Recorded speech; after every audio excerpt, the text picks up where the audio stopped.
तो आपने मूवीज भी देखी होंगी कि जो जजेस होते हैं वो बोलते हैं सेक्शन 300 के तहत मर्डर की सजा मिलेगी। लाइकली टू कॉज डेथ, आपने कुछ ऐसा एक्शन किया है, एक ऐसी इंजरी दी है विक्टिम को जिससे डेथ होने के चांसेस हैं। जो एक्ट किया है यहाँ पर अक्यूज ने, वो इस इंटेंशन के साथ किया है कि आज मैं डेथ कॉज कर ही दूंगा। तो इस केस में जब ये पता होता है अक्यूज को कि जो मैं ये करने जा रहा हूं उससे डेथ होने के पूरे चांसेस हैं, तो वहां पर इस केस में मर्डर लग जाएगा। Hello everyone, welcome to CLAT वाला। I am advocate Mansi Jain. सभी बच्चों का स्वागत है जो हमारे नेक्सस 2.0 बैच से जुड़े हैं।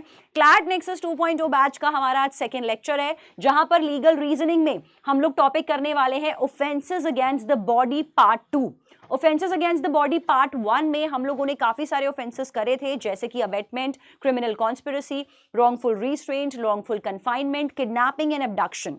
आज की क्लास में हम जो टॉपिक करने वाले हैं अपने पार्ट 2 में, वो बहुत ही क्रूशियल टॉपिक है, बहुत ही इंपॉर्टेंट टॉपिक है। That is the difference between section 299 and section 300। ये होता क्या है? सेक्शन 299 की अगर मैं बात करूं तो सेक्शन 299 का फुल फॉर्म होता है culpable homicide not amounting to murder.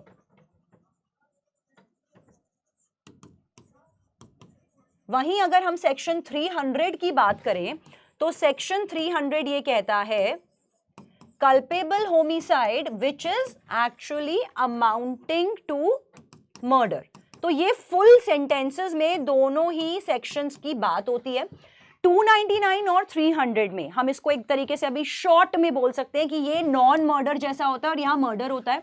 तो शॉर्ट में हम बोल सकते हैं अभी के लिए कि सेक्शन 299 को हम बोल देंगे शॉर्ट में कल्पेबल होमिसाइड, और सेक्शन 300 को हम एक बार शॉर्ट में बोलेंगे मर्डर, ताकि हम इन दोनों के बीच में डिफरेंस समझ सकें।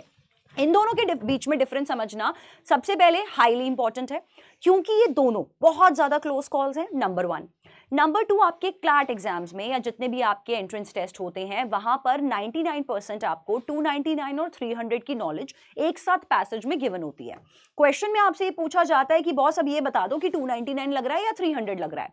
तो जब तक आपको इन दोनों के बीच में डिफरेंस क्लियर नहीं है, गलत आंसर होने के बहुत ज्यादा चांसेस होते हैं। तो इनको पहले समझेंगे, बारीकियों को समझेंगे, फिर एक दो क्वेश्चंस पे इनको अप्लाई करने की कोशिश करेंगे। कल्पेबल होमिसाइड आप लोगों को एक बार को सुन के लग रहा होगा कि यार ये क्या है। मर्डर नॉन मर्डर तो समझ में आता है, बहुत सारी क्राइम सीरीज बच्चों ने देखी है, लेकिन ये कल्पेबल होमिसाइड क्या है बॉस, एक बार ये समझ लेते हैं सबसे पहले। तो कल्पेबल होमिसाइड होता है, होमिसाइड का मतलब होता है the killing of another human being by a human. Homicide जैसे सुसाइड का मतलब होता है खुद को मारना, अपनी जान लेना, होमिसाइड का मतलब होता है किसी इंसान को मारना। तो बच्चे कभी कभी मुझसे क्लास में पूछते हैं कि मैम क्या किसी जानवर को मारने पर 299 या 300 लग सकता है? जी नहीं, बिल्कुल नहीं लगेगा। अगर आप किसी ह्यूमन को मार रहे हैं तो 299 या 300 में से आप पर कुछ भी लग सकता है। तो अब कल्पेबल का मतलब है जिस चीज के लिए इंसान को रिस्पॉन्सिबल ठहराया जा सके। तो a killing by which the accused is held legally responsible, जिस चीज के लिए कोई सामने वाले पर्सन को रिस्पॉन्सिबल ठहराया जा सके कि इसने सामने वाले की जान ली है, तो वो बन जाता है कल्पेबिलिटी। तो कल्पेबल होमिसाइड या तो मर्डर होता है या नॉन मर्डर होता है। अब आप सोचेंगे जान, लेकिन एक बात है, जान दोनों में जाती है, विक्टिम दोनों ही केसेस में विक्टिम की डेथ हुई होती है, लेकिन 299 में कंपैरेटिवली थोड़ी सी कम पनिशमेंट है और 300 की पनिशमेंट ज्यादा सेवियर होती हैं। क्यों ऐसा होता है जब डिफरेंस समझेंगे तो एक्स्ट्रा क्लियर हो जाएगा, लेकिन जब आप प्रॉपरली किसी का मर्डर करते हैं सेक्शन 300 लग जाता है। तो आपने मूवीज भी देखी होंगी कि जो जजेस होते हैं वो बोलते हैं सेक्शन 300 के तहत मर्डर की सजा मिलेगी। तो 300 में आपने मर्डर किया है तो पनिशमेंट्स भी बहुत ज्यादा ग्रेव मिलती हैं। 299 में मर्डर तो नहीं हुआ होता लेकिन डेथ फिर भी हुई होती है विक्टिम की, तो वहां पर समझेंगे कि 299 और 300 एक्चुअली में है क्या। तो सबसे पहले बात करते हैं सेक्शन 299 की। नॉन कल्पेबल में यहाँ पे हो जाता है जिसमें डेथ बाय नेग्लिजेंस होती है, तो नॉन कल्पेबल आपका होता है डेथ बाय नेग्लिजेंस, वहां पर लेस पनिशमेंट्स होती हैं। जैसे कि एक्सीडेंटल केसेस होते हैं, रोड एक्सीडेंट केसेस होते हैं, हिट एंड रन केसेस होते हैं, वो यहां पर कवर होंगे। अब बात करते हैं कि मर्डर है या कल्पेबल होमिसाइड। तो सबसे पहले आइए समझ लेते हैं डिफरेंस। सेक्शन 299 जिसको अभी हमने डिस्कस किया था कि हम लोग शॉर्ट में बोलेंगे कल्पेबल होमिसाइड, होता क्या है ये कल्पेबल होमिसाइड? जब भी आप किसी की डेथ कॉज, आप किसी के साथ ऐसा कोई एक्शन कॉज करते हैं जिसमें कि number 1 likely to cause death, आपका जो एक्टस रियस है that is likely to cause death, आपने कुछ ऐसा एक्शन किया है, एक ऐसी इंजरी दी है विक्टिम को जिससे डेथ होने के चांसेस हैं। चांसेस का मतलब है जिससे डेथ होने के 50-50% चांसेस हैं। सपोजिडली यहां पर ए ने बी को बहुत ज्यादा तेज मुंह पर 3-4 मुक्के मारे, और 3-4 मुक्के मारने के बाद जो बी था वो एकदम बेहोश हो गया और ब्लीडिंग की वजह से बी की डेथ हो गई। तो यहां पर जो ए पर्सन है उस पे कल्पेबल होमिसाइड लगेगा, that is not amounting to murder, क्योंकि मुंह पर मुक्का मारने पर चांसेस होते हैं डेथ के, 100% ऐसा नहीं होता कि मुंह पर ब्लोज देने के बाद डेथ होगी ही होगी। तो जिन भी केसेस में there is a likelihood, there is a chance, 50-50% जहां पर चांस होता है कि इस एक्शन से इस इंजरी को कॉज करके डेथ होने के चांसेस हैं, वहां पर लग जाता है आपका culpable homicide not amounting to murder, और इसीलिए यहां पर सजा भी थोड़ी सी कम मिलती है। सेकेंड सिनेरियो जहां पर नॉलेज होती है, the knowledge that act can cause death, जहां पर अक्यूज्ड को ये नॉलेज होती है, ये अंदाजा होता है कि जो मैं ये काम करने जा रहा हूं इससे चांसेस हैं सामने वाले की डेथ हो जाएगी। अगेन ये सब लाइकलीहुड पर होता है, 50-50 चांस पे डिपेंड करता है दोनों ही केसेस में। जहां पर अक्यूज को ये नॉलेज होती है कि बॉस अब मैं जो ये सामने काम करने जा रहा हूं, जो मैं ये सामने एक्टस रियस करने जा रहा हूं, जो मैं ये घटना या जो मैं ये करने जा रहा हूं उससे इस बेचारे की डेथ होने के चांसेस हैं, ये नॉलेज अगर होती है तो वहां पर भी 299 culpable homicide not amounting to murder लग जाता है। इसका एक एग्जाम्पल जरूर लिख लीजिएगा, एग्जाम्पल से ये दोनों सेक्शंस हमेशा आपको अच्छे से याद रहेंगे। तो सपोजिटली मान के चलते हैं कि एक स्नेक चार्मर है जो कि सपेरा होता है, वो अपना रोड स्ट्रीट पर एक अपना कुछ करतब दिखा रहा है और उसने एक जहरीला सांप लिया, और यहाँ पर जो लोग स्पेक्टेटर्स हैं जो वो पूरा उसका देख रहे हैं, वहां से एक ऑडियंस में से किसी इंसान को वो बुलाता है और वो बोलता है कि आप इस सांप को 2 मिनट अपने हाथ में पकड़िए और मैं आपको एक कलाबाजी या कुछ एक तरीके से एक स्टंट दिखाता हूँ। स्नेक चार्मर को यहाँ पता था कि वो स्नेक जो है वो पॉइजनस है, और अब ऑडियंस वाला जो इंसान होता है वो ऐसे स्नेक पकड़ के अपने हाथ में खड़ा होता है, और जो स्नेक होता है वो उस स्पेक्टेटर को डस लेता है और स्पेक्टेटर की जान चली जाती है। तो स्नेक चार्मर पर अब आप सोचोगे मैम मर्डर कर दिया इसने तो जान ले ली, इसने तो जान ले ली उसकी, लेकिन मर्डर यहाँ नहीं लगेगा स्नेक चार्मर पर, उस पर लगेगा 299। 299 इसलिए लगेगा क्योंकि स्नेक चार्मर का इंटेंशन नहीं था उस स्पेक्टेटर की जान लेना। वो आज घर से ये सोच के नहीं निकला था अपने ऑडियंस में से मैं किसी की जान ले लूंगा भाई आज, तो नहीं, वो सिर्फ एक करतब दिखाना चाहता था, लेकिन उसको ये नॉलेज थी कि जो मैं सांप उसके हाथ में पकड़ा रहा हूं उस सांप के पॉइजनस फैंग्स हैं और वो काट सकता है, वो डस सकता है। तो क्योंकि उसको नॉलेज थी that it can cause death, therefore इस केस में स्नेक चार्मर पर जो रिस्पॉन्सिबिलिटी आएगी, जो कल्पेबिलिटी आएगी, वो आएगी सेक्शन 299 की। So whenever you are dealing with section 299, always take care of these 2 points. Number 1, there is a likelihood of death, and number 2, the accused had the knowledge कि जो मैं ये एक्शन करने जा रहा हूं उससे डेथ के चांसेस हो सकते हैं। इसके बाद आता है आपका section 300 murder. Culpable homicide murder कब बन जाता है? हमने अभी पढ़ा है कि कल्पेबल होमिसाइड वैसे तो नॉट अमाउंटिंग टू मर्डर होता है 299 के हिसाब से, लेकिन कब ये मर्डर बन जाता है? तो क्योंकि हमने पढ़ा है मर्डर में ज्यादा ग्रेव सजा है, तो सबसे पहला और मोस्ट इंपॉर्टेंट पॉइंट 300 को अप्लाई करने के लिए है दैट जो एक्ट किया है यहां पर अक्यूज ने, वो इस इंटेंशन के साथ किया है कि आज मैं डेथ कॉज कर ही दूंगा। अब ये इंटेंशन ना आपको लिखी नहीं होती, क्वेश्चंस के अंदर आपको एक्शन से, सामने वाला जो एक्शन कर रहा है उससे आपको इंटेंशन डेसिफर करनी होगी। अगर आज एक आदमी अपनी वाइफ के पेट में नाइफ घुसा देता है और बोलता है मैं तो मजाक कर रहा था, मेरी इंटेंशन इसकी जान लेने की नहीं थी, तो ये जो नाइफ उसने उसके पेट में डाला है उससे क्लियरली समझ में आ रहा है कि उसकी इंटेंशन जान लेने की थी। अगर मजे लेने थे तो नाइफ को हल्का सा या तो हाथ पे चला देता, या जैसे वो एक आलिया भट्ट की मूवी आई थी कि आपने ऐसे चाकू करके ऐसे ऐसे आप पॉइंट कर रहे थे, तो भी हम समझ लेते कि शायद आप मजाक कर रहे थे या प्रैंक कर रहे थे। पेट में आप चाकू घुसा रहे हो, उससे आपकी क्लियरली इंटेंशन दिख रही है। तो मर्डर लगने के लिए सबसे इंपॉर्टेंट पॉइंट है यहां पर कि जो एक्शन किया होना चाहिए वो इस इंटेंशन के साथ करा होना चाहिए। इस केस में जैसा हमने पढ़ा था मेंस रिया एंड एक्टस रिया, तो मेंस रिया क्या होता है यहां पर कि डेथ तो आज मुझे कॉज करनी ही है, ये अक्यूज्ड का मेंस रिया होता है। अब ये अक्यूज का मेंस रिया आपको समझ में आता है उसके एक्टस रिया से। एक्टस रिया जो होता है आपका गिल्टी एक्ट, ये किस किस तरह से हो सकता है? नंबर 1, जब अक्यूज इस तरह से एक्ट कर रहा है, इस इंटेंशन के साथ एक्ट कर रहा है, या ये इस टाइप की बॉडीली इंजरी दे रहा है बेचारे विक्टिम को, जहां उसको ये बात पता है कि जो मैं ये करने वाला हूं इससे इस सामने वाले विक्टिम की डेथ हो जाएगी बॉस, तो इस केस में लग जाएगा 300 मर्डर। एग्जाम्पल, आप अपने दुश्मन की जान लेना चाहते हैं, आपको पता है कि आपका दुश्मन जो है वो अस्थमा पेशेंट है, तो आपने कुछ नहीं किया, आप बाजार से जहर नहीं खरीद के लाए, आपको खंजर या चाकू नहीं खरीदना पड़ा, आपको गन नहीं खरीदनी पड़ी, आपने सिर्फ क्या किया कि उस अस्थमा पेशेंट का जो आपका दुश्मन था उसका आपने ऑक्सीजन पंप छुपा दिया, और आपको पता था कि अब इस केस में जब उसको अटैक आएगा वो सांस नहीं ले पाएगा और उसकी डेथ होने के पूरे पूरे चांसेस हैं। तो इस केस में जब ये पता होता है अक्यूज को कि जो मैं ये करने जा रहा हूं उससे डेथ होने के पूरे पूरे चांसेस हैं, तो वहां पर इस केस में मर्डर लग जाएगा। नेक्स्ट होता है जब इस इंटेंशन के साथ बॉडीली इंजरी करी जाती है, अक्यूज इस तरह से करता है जहां पर उसको पता है कि जो इंजरी मैं सामने वाले को दे रहा हूं, जो इंजरी मैं दे रहा हूं वो अपने आप में सफिशिएंट है in the ordinary course of nature to cause the death. Sufficient in the ordinary course of nature का मतलब है कि ऐसा एक्शन करना जो अपने आप में पर्याप्त है, अपने आप में सफिशिएंट है, अपने आप में इनफ है डेथ कॉज करने के।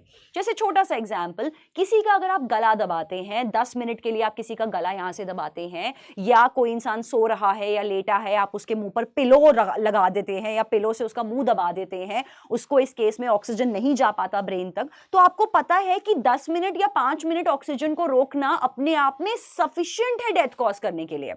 तो जब यहां पर अक्यूज्ड का एक्शन अपने आप में सफिशिएंट होता है अमूमन सिनेरियो में डेथ कॉज करने के लिए और वो एक्शन करा जाता है, तो उस केसेस में भी यहां पर culpable homicide amounting to murder लग जाता है अक्यूज्ड पर।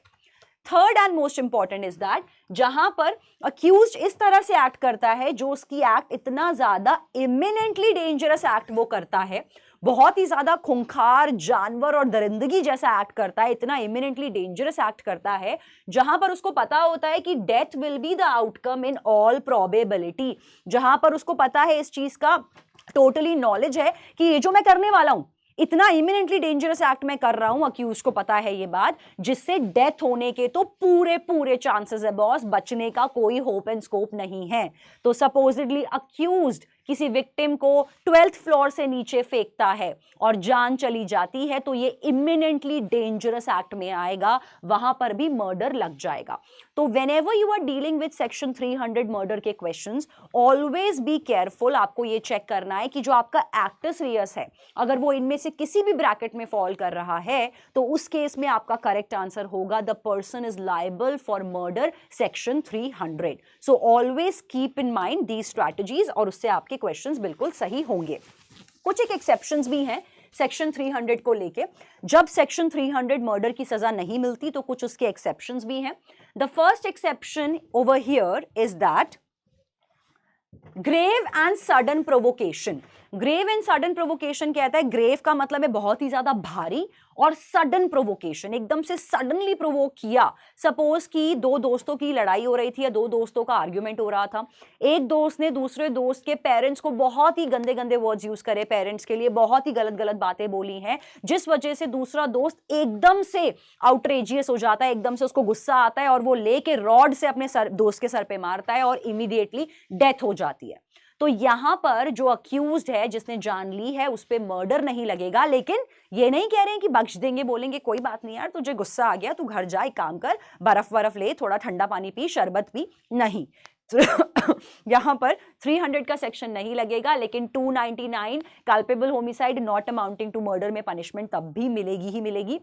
300 इसलिए नहीं बोला है क्योंकि जैसा मैंने स्टार्टिंग में बोला 300 में ज्यादा पनिशमेंट मिलती है, 299 में थोड़ी सी कम पनिशमेंट मिलती है। तो अगर ग्रेव प्रोवोकेशन है प्लस सडन प्रोवोकेशन है तो इस केसेस में, एक आपका फेमस केस था KM नानावती केस जो आप लोगों ने आई थिंक मूवी रुस्तम भी देखी होगी, तो वहां पर यही कहते हैं कि अगर सडनली प्रोवोक किया गया है, सपोज आपको प्रोवोक आज किया, आपने 2 दिन बैठ के प्लानिंग प्लॉटिंग करी कि अब मैं इस बंदे को कैसे मारूंगा क्योंकि इसने 2 दिन पहले बहुत ज्यादा मुझे उल्टा बोला था, तो अगर आप 2 दिन बाद उसको मारोगे तब 300 मर्डर का चार्ज लगेगा क्योंकि ये यहां पर सडन नहीं था। सडन भी होना जरूरी है, ग्रेव भी होना जरूरी है, तभी 300 का एक्सेप्शन में ये आएगा। Next, private defence. तो यहां पर हम लोगों ने क्लास में जनरल एक्सेप्शंस पढ़ा था सेक्शन 76 से 106 तक, वहां पर हमने प्राइवेट डिफेंस पढ़ा था। तो अगर आप प्राइवेट डिफेंस में मर्डर करते हैं तो देयर आर द चांसेस कि आपको कोई भी पनिशमेंट ना मिले। अगर आपका जनरल एक्सेप्शन में ये फॉल कर रहा है तो मर्डर के लिए भी आपको एक्सेप्शंस मिल सकती हैं। Third is exercise of legal power. तो ये वाली जितनी भी पावर्स हैं ये हमारी एग्जीक्यूटिव को मिलती हैं, जितने भी हमारे स्टैट्यूटरी अथॉरिटीज हैं उनको ये पावर्स मिलती हैं कि अगर उनसे सपोज की, जैसे आपने सुना होगा एनकाउंटर्स वगैरह पुलिस से होते हैं, तो उस केसेस में अगर वो अपनी लीगल पावर को एक्सरसाइज कर रहे थे उस दौरान प्रॉपर्ली और बोनाफाइड तरीके से कर रहे थे, गुड फेथ में कर रहे थे, उस दौरान अगर किसी का मर्डर होता है तो एग्जीक्यूटिव को यहाँ पर स्टैट्यूटरी अथॉरिटी को एक्सेप्शंस मिलती हैं। Next is without pre meditation in a sudden fight. तो ये भी आपका सडन फाइट और कोई प्री प्लान नहीं था। विदाउट प्री मेडिटेशन का मतलब है कोई प्री प्लान नहीं था। सडन फाइट ये कुछ कुछ आपका ग्रेव एंड सडन प्रोवोकेशन जैसा है, तो इस केसेस में भी मर्डर का एक्सेप्शन होता है। Last is consent in the case of passive euthanasia. तो पैसिव यूथनेशिया इंडिया में अब कहीं हद तक लेवल तक अलाउ कर दिया गया है। तो अगर पैसिव यूथनेशिया है और वहां पर कंसेंट था तो जो पर्सन पैसिव यूथनेशिया देता है उस केस में उसको एक्सेप्शन है, मर्डर के चार्जेस में नहीं फंसाया जाता। Now let's apply the knowledge on a few of the questions. This is the KM Nanavati case जो मैंने आपको भी डिस्कस किया, ग्रेव एंड सडन प्रोवोकेशन का काफी फेमस एग्जांपल है। Now dealing with the question. First question कहता है कि Erastus was an illiterate farmer and led a simple life. वो सिर्फ अपने फार्म का ध्यान रखता था और ही वॉज अल्कोहलिक, तो बूज का ध्यान रखता था और अपने पैसों का ध्यान रखता था। उसने उसके पेरेंट्स ने उसकी शादी कर दी एक 17 साल की लड़की से who lived in the fear of his anger, जिसके ऊपर हमेशा वो दबाव क्रिएट करता था अपने गुस्से के जरिए।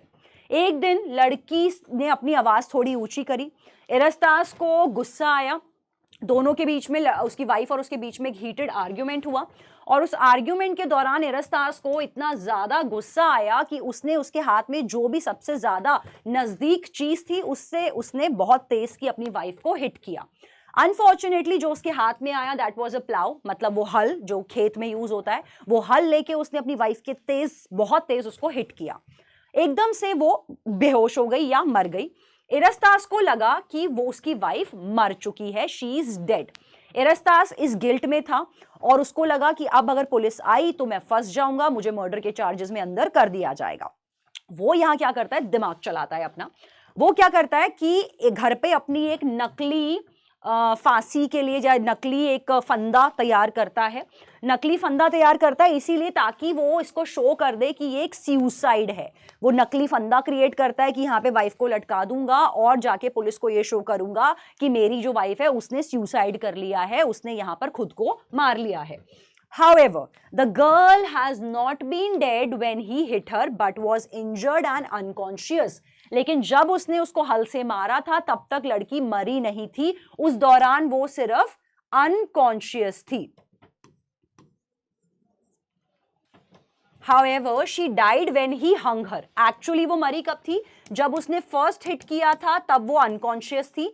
जब उसने सेकंड उसको हिट किया, हिट भी कैसे किया, जब उसने उसको फंदे से लटका दिया, जब उसने उसको हंग करा, उस टाइम पे उस लड़की की एक्चुअली में डेथ हुई थी। पहले वो जिंदा थी लेकिन इरास्तास को लगा था कि वो मर चुकी है। Now coming on to the question. First question कहता है क्या इरास्तास लायबल है मर्डर के लिए? जब उसने लड़की को प्लाव से, हल से मारा था तब क्या वो डेथ के लिए रिस्पॉन्सिबल है? अब आपको पढ़ के लगेगा हाँ मैम वो रिस्पॉन्सिबल है, डेथ के लिए बिल्कुल रिस्पॉन्सिबल है। लेकिन ध्यान से पढ़ना है क्वेश्चंस को। क्लैट आपसे यही डिमांड करता है, ट्रिकी क्वेश्चंस आपको देता है, लेकिन ट्रिक में नहीं फंसना है। आपको क्लैट के एग्जाम में क्वेश्चंस को आउटप्ले करना है। कैसे? क्योंकि आप ये समझिए, जब उसने प्लाव से मारा था तब वो सिर्फ बेहोश थी, इरस्तास को लगा था वो मर गई है, लेकिन एक्चुअली में वो जिंदा थी। तो यहां पर मर्डर के लिए लायबल हो ही नहीं सकता इरस्तास, क्योंकि वो लड़की जो थी, उसकी वाइफ थी, वो जिंदा थी। तो फर्स्ट बोलता है ऑप्शन नहीं, मर्डर के लिए लायबल नहीं है, ये कल्पेबल होमिसाइड के लिए लायबल है। कल्पेबल होमिसाइड भी नहीं है क्योंकि डेथ तो हुई नहीं ना। जब डेथ ही नहीं हुई तो काहे का कल्पेबल होमिसाइड, काहे का मर्डर? ना ही 299 लगेगा, ना ही 300 लगेगा, क्योंकि लड़की तो अभी जिंदा है। गलत आंसर में जाएगा।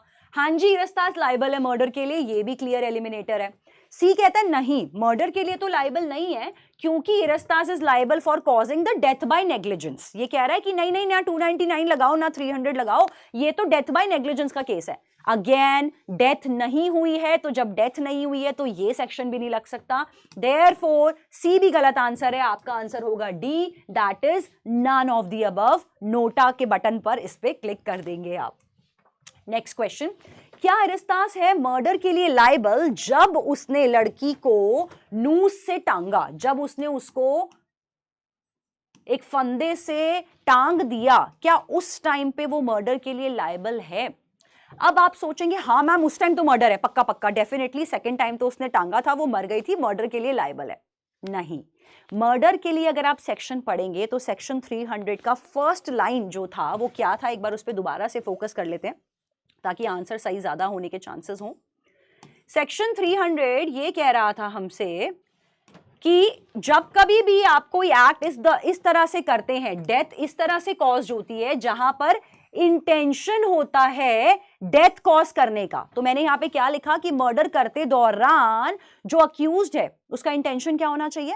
आज मैं इस इंसान की जान ले लूंगा, आज मैं इसको मार दूंगा, ये इंटेंशन होना चाहिए। उसके अकॉर्डिंगली आप अपना एक्ट सीरियस करते हो। तो अगर हम दोबारा से क्वेश्चन पे यहां पर आए तो आप ये बात देखेंगे, जब इरस्तास ने लड़की को टांगा, जब उसने उसको वहां पर रस्सी से टांगा, तो क्या उसकी इंटेंशन यहां पर मर्डर करने की थी? नहीं, उसकी इंटेंशन मर्डर करने की नहीं थी, उसकी इंटेंशन थी एविडेंस क्लियर करने की, क्योंकि उसके हिसाब से वो एक डेड बॉडी को टांग रहा है। तो उसका इंटेंशन क्या था यहां पर? एविडेंस को क्लियर करना, क्योंकि उसके हिसाब से वो लड़की ऑलरेडी मर चुकी थी। तो यहां पर मर्डर अगेन नहीं लग सकता, डेथ बाय नेग्लिजेंस लग सकता है अगर वो क्वेश्चन हमसे पूछता। क्वेश्चन ने हमसे लेकिन पूछा है कि क्या मर्डर के लिए इरस्तास लायबल है, तो मारने की इंटेंशन नहीं थी, मेंस रिया यहां पर मारने का नहीं था, क्योंकि उसके हिसाब से she was already dead. Therefore yes वाले आंसर आपके एलिमिनेटर में जाएंगे कि मर्डर ये हो नहीं सकता। सेकंड कह रहा है नहीं, he is liable for culpable homicide. अब कल्पेबल होमिसाइड भी नहीं हो सकता, क्योंकि अगेन कल्पेबल होमिसाइड होता है लाइक्लीहुड या नॉलेज पर, और यहां पर इरस्तास के हिसाब से शी वाज ऑलरेडी डेड, तो ये भी गलत आंसर में जाएगा। सी कहता है नहीं, it was culpable homicide not amounting to murder, ये भी गलत आंसर है, क्योंकि इन दोनों में ज्यादा कोई फर्क है ही नहीं। एक्चुअली यहां पर हो रहा है डेथ बाय नेग्लिजेंस, लेकिन डेथ बाय नेग्लिजेंस किसी ऑप्शन में गिवन नहीं है। देयरफॉर इस क्वेश्चन में भी करेक्ट आंसर होगा नन ऑफ द अबव, क्योंकि actual answer is death by negligence. So whenever you are dealing with section 299 and 300, that is offenses against the body part 2, always pay close attention on the wordings. 299 exactly क्या कहना चाहता है, जो मैंने आपको समझाया। 300 कब कब अप्लाई होगा, वो पॉइंटर्स को बिल्कुल ध्यान रखिए। लर्न करने की जरूरत नहीं है, ये सारी बातें आपको पैसेजेस में हमेशा गिवन होती हैं। मेन पॉइंट है कि आप समझो कि 299 का एग्जैक्ट कंटेंट क्या है, एग्जैक्ट क्लैरिटी क्या है, 300 की एग्जैक्ट क्लैरिटी क्या है, तभी अकॉर्डिंगली आप इनको क्वेश्चंस पे अप्लाई कर पाएंगे और सही आंसर क्रैक कर पाएंगे। और इनको समझना हाईली इंपॉर्टेंट है। जैसा मैंने कहा, हमेशा क्लैट इन दोनों ही सेक्शंस को एक ही साथ पूछता है, और एक ही क्वेश्चन के अंदर आपको ऐसे 4 ऑप्शंस होंगे। 2 ऑप्शंस कह रहे होंगे liable for 299 because, liable for 300 because. तो जैसे ही फैक्ट पढ़ के आपको क्लियर हो जाएगा कि यार ये तो 299 है, तो 300 वाले ऑप्शंस को आप पढ़ने में टाइम नहीं वेस्ट करेंगे, एंड वाइज वर्सा। तो इस तरह से अपनी प्रिपरेशन को और अच्छा बनाना है, और जिस तरीके से आज क्लास आपने अटेंड करी है तो साथ ही साथ आपको पीडब्ल्यू ऐप पर जाके डीपीपी के क्वेश्चंस भी प्रैक्टिस करने हैं, ताकि इस टॉपिक पर और ज्यादा क्वेश्चंस प्रैक्टिस करके आपका ये टॉपिक और ज्यादा सॉलिड बन सके। तो मिलेंगे आपसे बहुत जल्द अगले सेशन में, तब तक के लिए take care everyone, bye bye.